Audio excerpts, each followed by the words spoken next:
I met Austin in dental school. He was a few years younger, and met Angie at a crawfish boil a few years ago.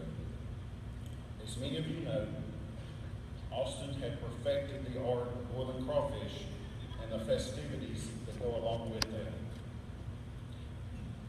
I was a few years older than Jason, and we played baseball together at Vanderbilt. I also was a few years ahead of him in dental school while in Jackson. I met Lee shortly after they were married. I had some mutual friends suggest that Michael and I possibly be roommates together while in dental school. And he and I lived together for 2 years, up until the point when he married Kim. I consider myself very blessed to have friendships with all of them. Luke 12:48 tells us that to whom much is given, much is required. I think of this verse when I think of these 6 incredible people who we are here today to honor. They were all blessed professionally and with family and friends who loved them. They did not take their many blessings for granted. They were appreciative of the lives they've had, and they gave to so many through so many different avenues. The media has been constant in saying that we lost 4 excellent dentists this past week. We did. We lost 4 exceptional dentists, but we also lost a caring nurse practitioner, and we lost a skilled businesswoman. But they were all so much more than their professions. They were loving sons and daughters, brothers and sisters, aunts and uncles. They were trustable, fun-loving friends. They were donors and supporters of their community. All of us know this is important, and it's really important that their kids hear this. Of all the many titles that they held, the one that they all cherished the most was that of Mommy and Daddy. I am thankful to know that we were all followers of Jesus Christ, and that one day we will be reunited. The first word that comes to mind when I think of these couples is passionate.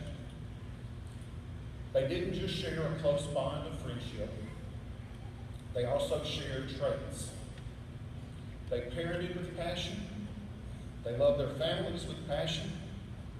They had a passion for their community and their many friends. They had a passion for their careers and a passion for living life and enjoying every moment. What an incredible legacy they leave.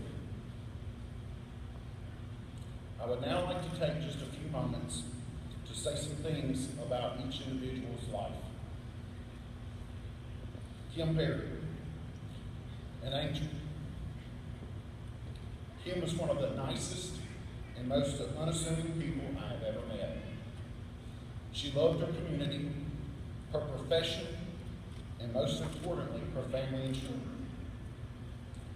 Kim was such a joy to be around and always had the most upbeat attitude. She never said a negative word about anyone and had a calm, comforting spirit while always thinking of others. As Kim's mom had stated the other night, she never heard Kim and Michael argue. They had developed a tremendous understanding for each other since they had been dating since high school. Michael Perry, wide open.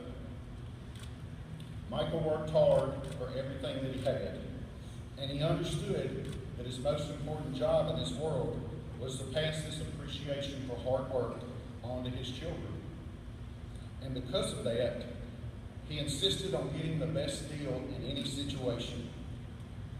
I once saw him negotiate a greens fee and tea time at a golf course. Michael had decided that he was going to get as much enjoyment out of life as he possibly could, and he did. Whether it was skiing, working, cheering on the rebels, or whatever else he was doing, he did it 110%. And full speed is how he drove, as any of you can attest who've ever ridden with him. He was not a fan of stop signs, red lights, or speed limits. Angie Poole